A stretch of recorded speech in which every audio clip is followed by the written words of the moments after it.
Gaza में जंगबंदी के अगले फेज को लेकर जारी तातुल के बीच इजरायली फौज ने हमास के खिलाफ ताजा हमले शुरू किए हैं, जिसमें 230 से ज्यादा लोग मारे गए हैं। ये तब हुआ जब इजरायल के पीएमओ ने कहा था कि उसने सेना को गाजा में हमास पर हमला करने की डायरेक्शन दी है। पीएमओ ने कहा कि नए हमले हमास की तरफ से अपने बंधकों को छोड़ने से बार बार इनकार करने और अमेरिकी सफीर स्टीव विटकॉफ और दूसरे सालिसों की तरफ से दी गई तजवीज को नामंजूर करने की वजह से किए गए हैं। जैसे ही इजरायल ने अपने आर्मी हमले फिर से शुरू किए, गाजा शहर में धमाकों की आवाजें सुनाई दी गईं। गाजा की सरहद से लगे इजरायली शहरों में दुश्मनी फिर से शुरू होने की वजह से स्कूल बंद कर दिए गए हैं। गाजा में खान यूनिस में नासिर अस्पताल से एम्बुलेंस को बाहर निकलते देखा गया। यूएन में इजरायल के सफीर डैनी डैनिल ने कहा है कि इजरायल हमास पर कोई रहम नहीं दिखाएगा और गाजा में हमले तब तक जारी रहेंगे जब तक सभी बंधक वापस नहीं आ जाते। अमेरिका ने कहा कि चाहे वो हमास हो, हौसी हो या ईरान, जो लोग न सिर्फ इजरायल बल्कि अमेरिका को भी खौफजदा करना चाहते हैं, उन्हें इसकी कीमत चुकानी पड़ेगी।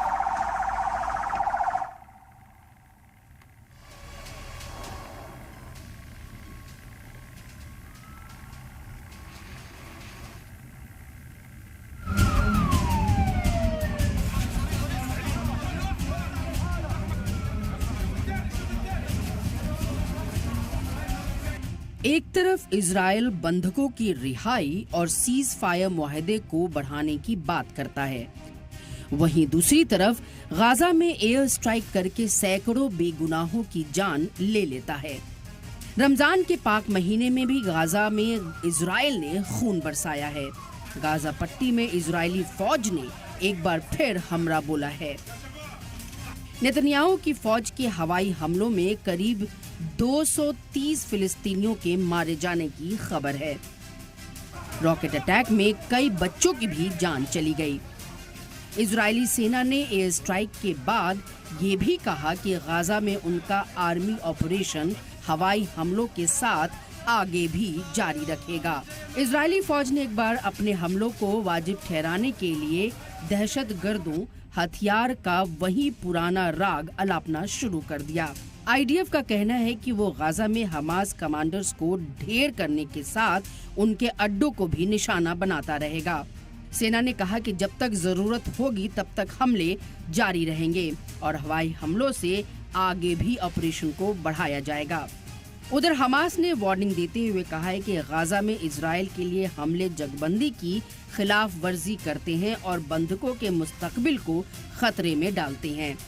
इजरायल का कहना है कि जनवरी में जंगबंदी नाफिज होने के बाद से गाजा पट्टी पर यह सबसे बड़ा हमला है।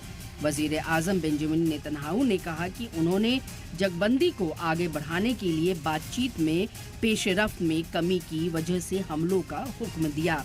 सेना के एक बयान में कहा गया कि इजरायली फौज मौजूद वक्त में साउथ सीरिया में आर्मी ठिकानों पर हमला कर रही है, जिसमें कमांड सेंटर शामिल है, जिनमें पुराने सीरियाई इक्तदार के हथियार और फौजी गाड़ियां हैं।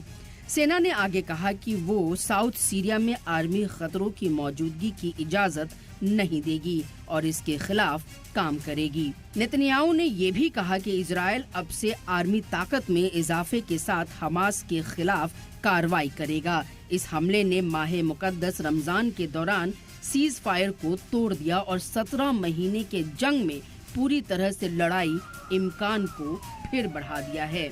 ये पहली बार नहीं है जब इजरायल ने डेरा सूबे को निशाना बनाया है। इस इलाके पर पहले भी आर्मी इमलाक को निशाना बनाकर इसी तरह से हमले किए गए हैं। इस सप्ताह की शुरुआत में इजरायल एयरफोर्स ने दमिश्क में फिलिस्तीनी इस्लामिक जिहाद के एक कमांड सेंटर पर एयर स्ट्राइक की थी।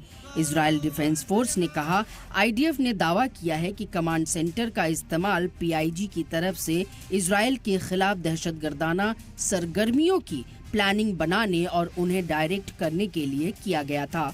नेतन्याहू के दफ्तर की तरफ से जारी एक बयान में कहा गया कि ये हमले हमास की तरफ से हमारे बंधकों को रिहा करने से बार बार इनकार करने और अमेरिकी सदर के सफीर स्टीव विटकॉफ और सालिसों से मिले सभी तजावीज को नामंजूर करने के बाद किए गए हैं। इजराइल की तरफ से किए जा रहे हमले के बीच गाजा में जगह जगह पर धमाकों की आवाजें सुनी जा सकती थीं। बता दें कि बीते 6 हफ्तों में हमास ने लगभग 2000 फिलिस्तीनी कैदियों के बदले में तकरीबन 36 बंधकों को रिहा किया, लेकिन बाकी के 60 बंधकों को रिहा करने पर अब तक मुत्तफिक नहीं हुआ है। ब्यूरो रिपोर्ट, सलाम टीवी।